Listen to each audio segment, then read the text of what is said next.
this is Kate from Jittery Magic, and recently I've been just kind of thinking about, I guess kind of pondering the question of why is it that if there's something that we really, really want, like maybe it's been something that's been a childhood dream of ours, why is it that all too often we end up just putting that thing on the back burner?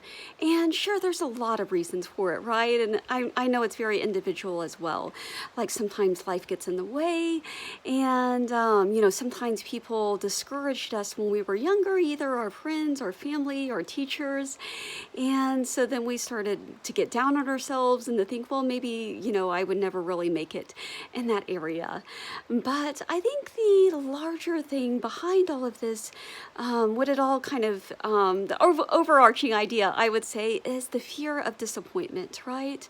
And this fear that somehow we're going to invest all of our time and all of our energy, and we're really going to get our hopes, worked up for this thing, right?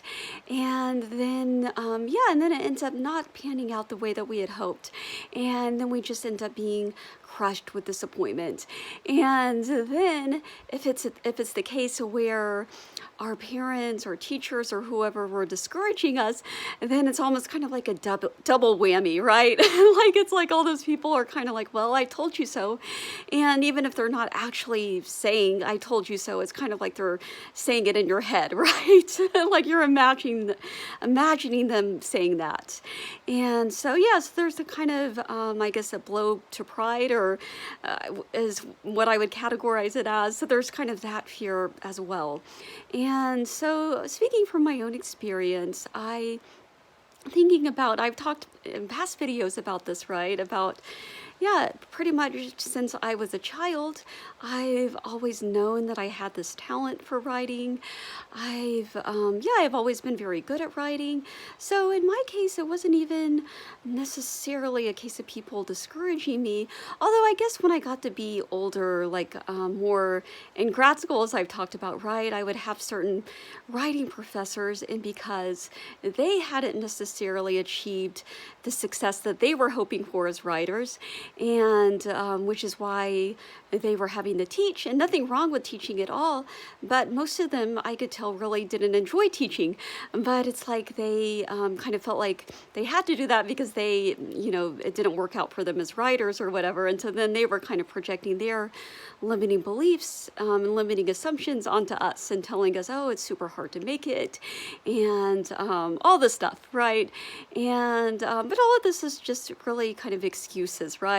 And so I kind of noticed with myself, I kept finding these detours and all these other things that always kind of like seemed more important than writing fiction.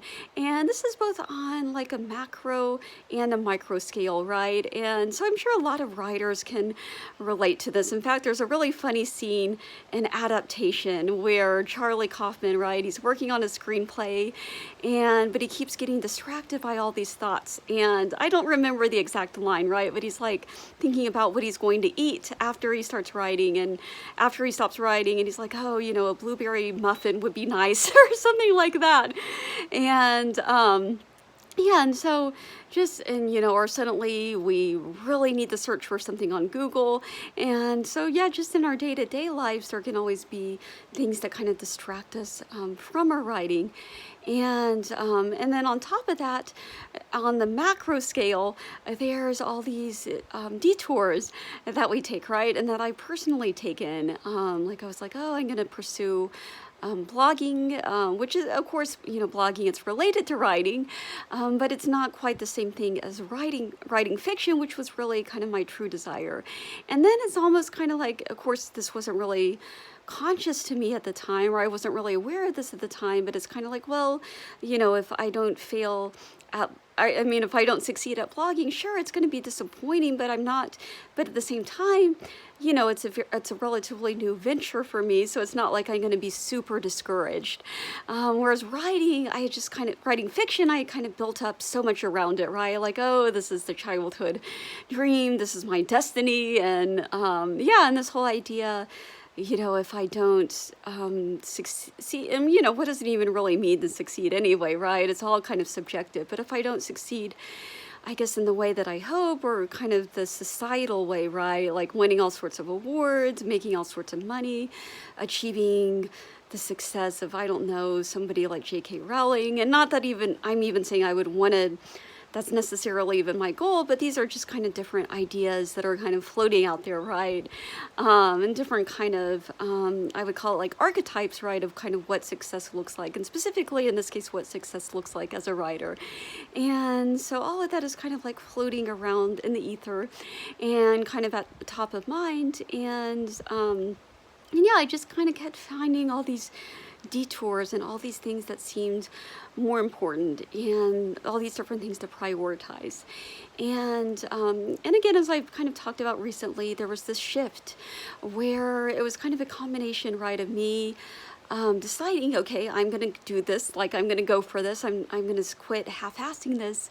And I, reached out to several people, including one of my former writing professors, and it turned out just to be the perfect person to reach out to, because it turned out that she had been planning to reach out to me as well. And so it was very much kind of this whole idea of kind of like these, when we have this strong desire and we combine with an intention, right, then all the kind of components fall into place, right, and other people kind of come in to help us fulfill the desire in mutually beneficial ways, right? So it's not just all about me. It was like in a way that would help her as well. So it was a very, what's the word, like synchronous or symbiotic. Yeah, it was a very kind of symbiotic union in a sense.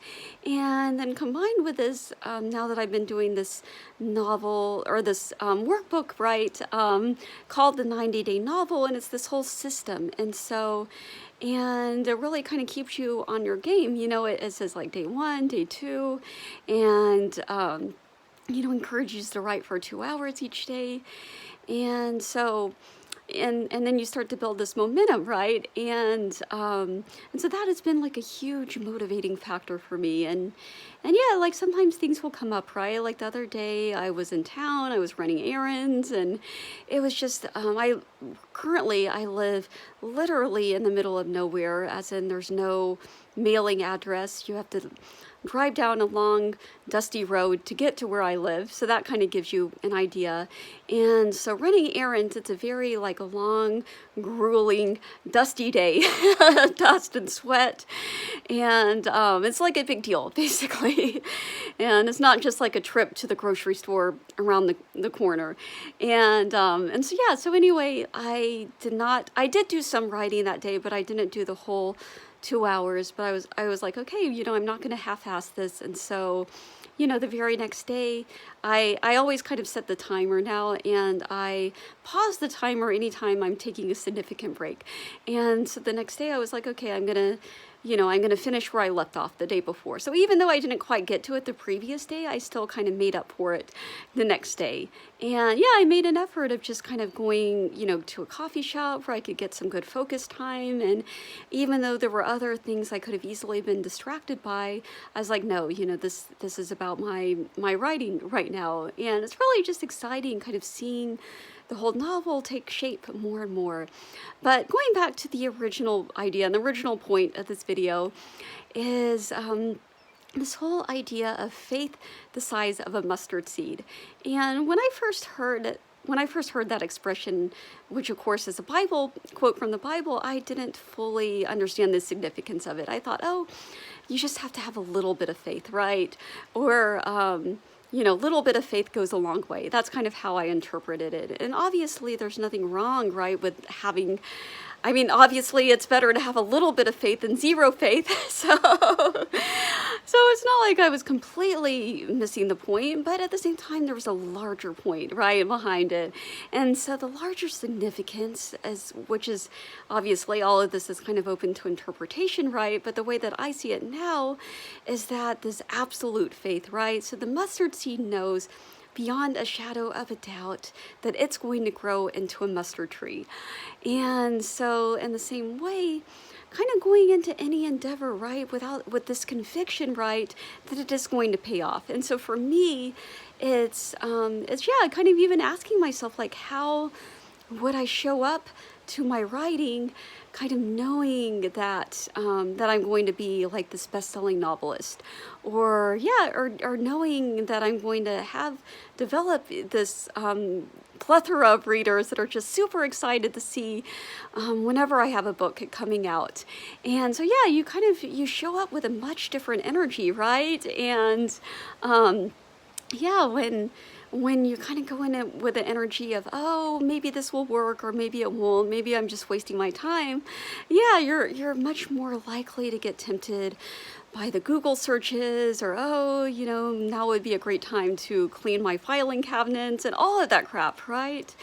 But when you know that it's actually going somewhere, yeah, you just show up with a much different level of focus and commitment, and it's much more fun, and it flows so much better, and the inspiration just really flows. And yeah, I've also really been inspired as well by this fiction book that I'm reading, that I mentioned before, about Zelda Fitzgerald, the wife of the novelist F. Scott Fitzgerald. And it's really just kind of, even though he's not the most sympathetic character in the book, it really kind of comes through just his dedication and his commitment to writing. And yeah, he definitely, as at least the way he's portrayed in the book, he definitely enjoys socializing and drinking, and I mean, he ends up actually kind of becoming an alcoholic. But despite all of this, he knows at the end of the day that he is a professional writer, right? This is not just like a hobby of his. He's not just like an amateur. And in order to sustain this lifestyle, and in order to support his wife and his daughter, then he has to continue producing work.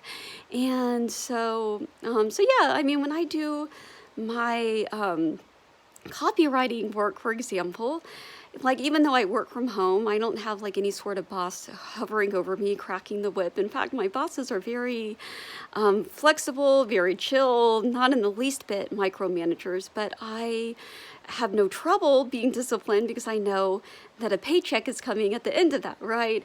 And so, yeah, and so in the same way, with whatever you're doing, whether it's writing fiction, whether it's painting, if you're into like visual art or making movies, like if you know that there's going to be a payoff at the end of it, it really just kind of enhances your motivation level, how you show up, and makes it so much more like enjoyable.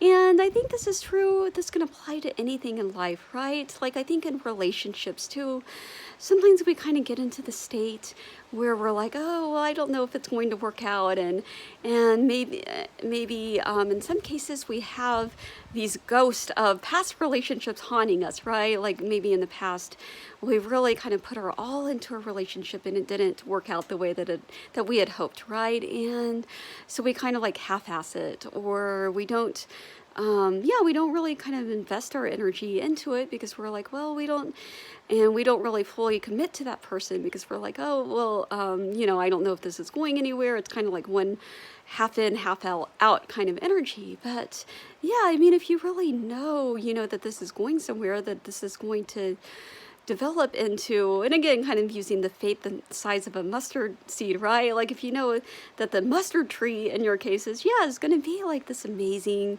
relationship, then you're just going to put your all into it, right? You're not going to do anything to potentially screw it up. And yeah, you're just going to show up fully to it each day. And so let this idea of the mustard seed, I kind of call it like destiny, but not destiny in the sense that the stars or the planets or any of that crap, the tarot cards. Instead, it's this whole idea of you're deciding your destiny, right? And when you make this decision very firmly, right, with firmness and intention, you're like, this is it. This is what I'm doing. There's no, ifs or, ifs, buts, or maybes about it. Like, this is it. This is what I'm going for. And then you put your all into it. It's such a different energy. And it just makes the whole process so much more enjoyable. And yes, I want to thank all of you who have been either like consistently watching and commenting on these videos and engaging with them, and all of you who are just now discovering my channel as well. And I trust that this video will be helpful. So with that, thank you so much for watching and have a wonderful day.